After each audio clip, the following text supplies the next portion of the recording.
Shut up and sit down. Hello folks, Colin here, Festa 67's workshop, and welcome to issue 9 of Build Your Own Ford Mustang Shelby GT500 1967 from our wonderful friends over at DeAgostini. Yes. Now, if you'd like to subscribe to this huge 1/6 scale car, click this link all the way along there.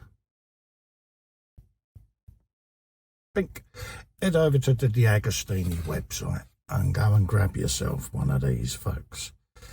So what have we got in this issue, folks? Right, we have got the Mustang in the NASCAR Nationwide Series. In April 2011, Carl Edwards was the first driver to win a race in the NASCAR Nationwide Series at the wheel of a Mustang. This noteworthy victory was yet another jewel in the crown for the already brilliant muscle car. And there it is there, folks. Look at it. That's certainly a big old beast here. Imagine that at the traffic lights. A bit more there about the driver there. Ricky Stenhouse, or Stenhouse Jr., celebrates the first of his 6 wins in 2012 even. It was one of 6 wins that clinched him the championship at the end of that season. Wow, good hold of that, my son. Looks quite happy there, doesn't he? Bit more there on the Shelby story, folks. Mustang driver Ricky Stenhouse Jr. and Trevor Bayne, number 16, neck and neck in a NASCAR Nationwide Series race at the Daytona Beach, Florida.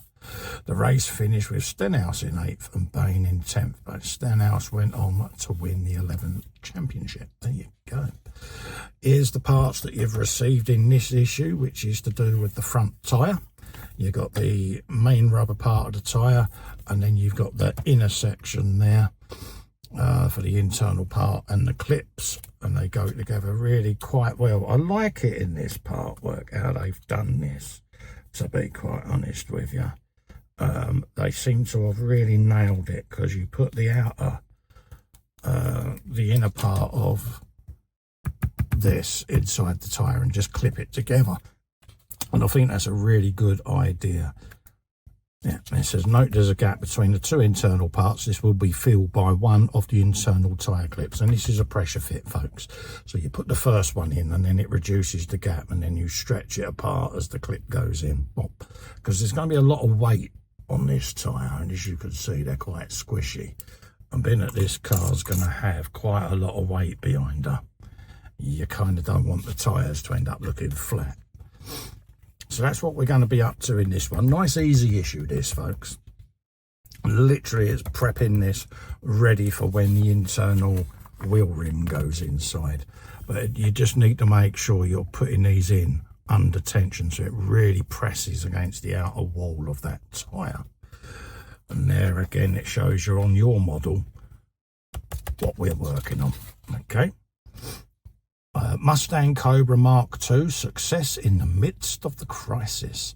It went from being a muscle car with impressive acceleration to a relatively sedate vehicle, albeit with a sporty look, as a result of the '74 oil crisis. Yes, a lot happened back then with the muscle cars and that, and the oil crisis, and it made them rethink about the efficiency of some of the engines. So yeah, it kind of went from being an exotic muscle car to almost a bit of a family saloon. And yeah, Mustang's a muscle car in it, let's be honest.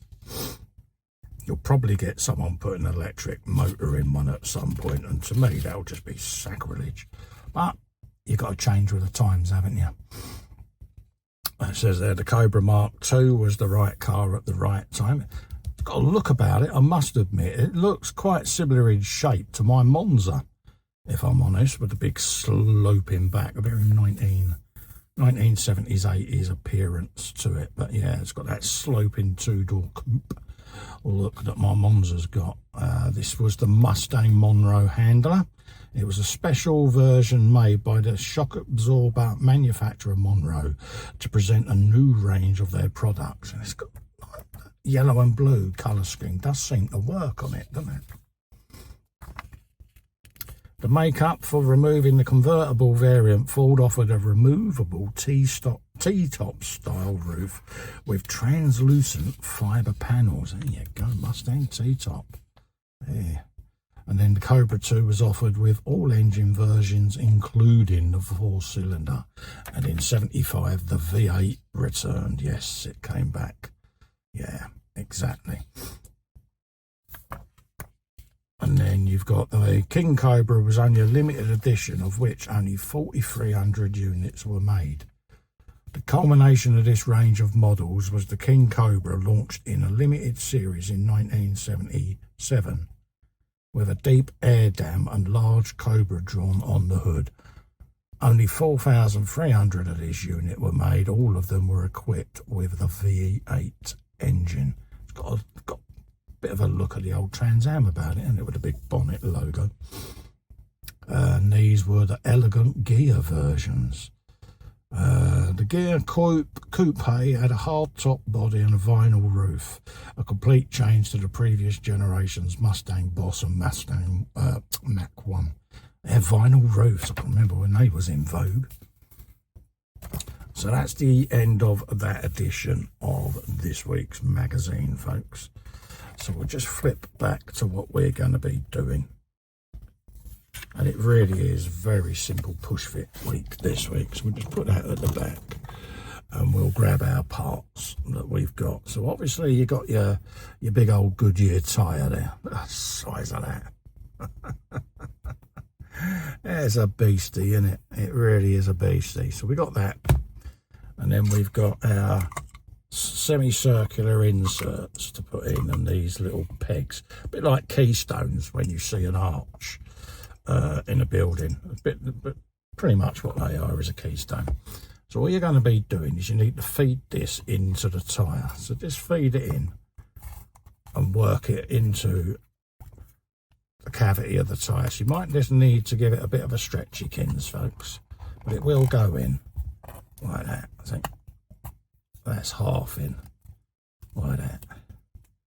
And then you've got the other half to put in. Same process, folks, okay? So you want to try and mate it up against that piece and then start feeding it in the tyre. So it might be a bit of a persuasionary fit, but again, it will go. So I think what I did last time is just lifted the tyre up like so, like a big lip, like that, and then it'll just pop straight in like that, okay? So that's the two halves of that gone in. And then you can see you've got a gap just down there for the keystone to fit in, folks. Okay, so that's what we're going to be doing. Just maximise me light so you can see what I'm doing. And then you want to feed this in. So pop that in there. And then it's a press fit. Like that. And it'll click in place. And that's locked in now. Okay. That is going nowhere. And as you can see now, you've got a reduced gap there. So just splay it apart again with your thumbs, just to stop it from trying to narrow the gap. And then if you notice these, they're tapered, just like so. So that when you push this in, it will force it apart so that these little clips go into place. So just give it a press, double thumb, like that. And that is now that tyre lined and under tension, and straight away that's got no give in it whatsoever. Okay, and that will make it nice and easy now for when we assemble the wheel rim that needs to feed into this front and rear, and that will then give us another wheel. So we'll be doing that next week, folks. So that's a nice quick win for us there. That's episode number 9 done. Remember, if you want to grab this for yourself, click this link just here. All the way along there. Bink. Head over to DeAgostini and subscribe and get your very own Shelby GT500 in 1/6 scale. Till the next issue, stay safe and stay well. I look forward to seeing you in the next video, folks. Bye-bye for now. Bye. Thanks.